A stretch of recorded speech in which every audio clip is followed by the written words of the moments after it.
Previously on When Calls the Heart. I'm offering you a division of your own. Well, I'm honored, but I have a job. Would you consider taking on the railroad as one of your clients? It's a deal. Rosemary, you've worked at this cafe before, haven't you? We're gonna need some help here. I'll take the job. Hope Valley wants this railroad, but not at any price. I vote against the railroad's current proposal.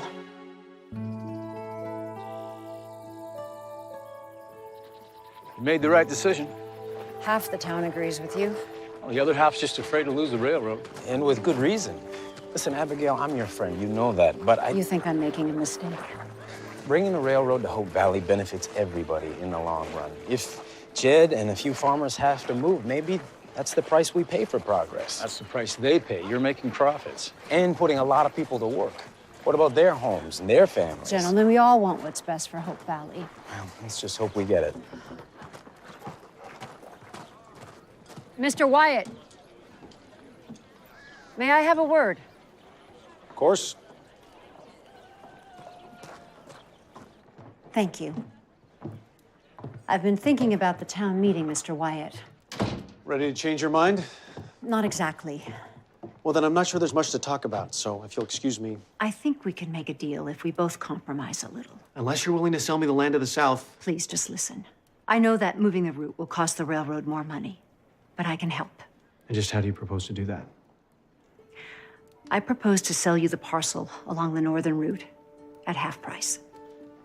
The land is vacant, so you won't have to pay to relocate anyone. It's a good compromise, Mr. Wyatt, and we both know it. I'll consider it, and I'll get back to you.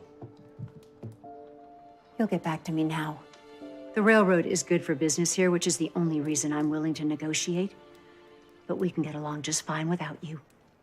My offer expires when I walk out the door. I don't like to rush big decisions. Mr. Wyatt, we both know the National Pacific wants to run the main line through Hope Valley because it's the most direct route to the coast. But I'm sure they'll understand why you didn't want to be rushed. I accept your offer.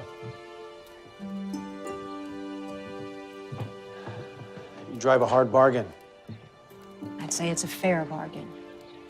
Good day, Mr. Wyatt. Just one more thing.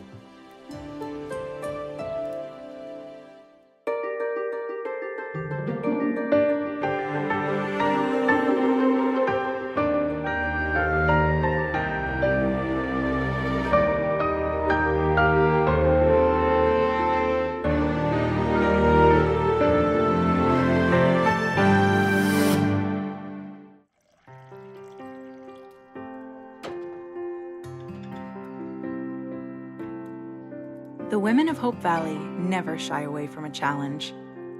Abigail Stanton might never have intended to serve as mayor, but she rose to the occasion and made a deal with the National Pacific Railroad to bring us progress and prosperity. With both the railroad and the sawmill hiring workers, new faces are already showing up in town, and in my classroom as well.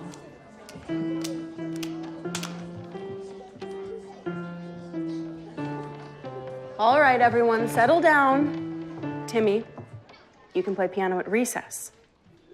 Now, as you can see, we have a lot of new students here today, so you will have to share your books with a partner. Oh, Cody, would you please pass these out? Thank you. Good morning. They told me this was the school. And I'm the teacher, Elizabeth Thatcher. Shane Cantrell. This is my son, Philip. Nice to meet you, Philip. He hasn't done much schooling, but he went to class for a few months back in Rockridge. Well, that's a start. I'm gone all day at work, and he doesn't have a mother to look after him. I'm so sorry to hear that. He knows most of his letters, and he can add and subtract a little. I'm sure he'll do just fine. And we would be delighted to have you join us, Philip. You do as teacher says. You hear me?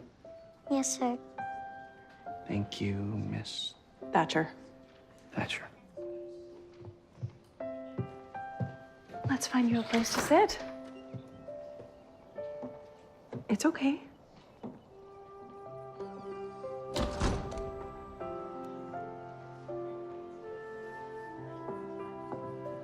How about right here next to Opal? And she can also be your reading partner. Yes, ma'am.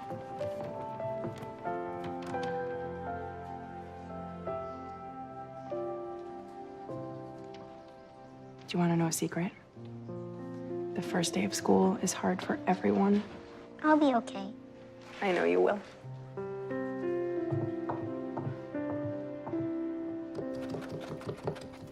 As soon as I think I've solved one problem,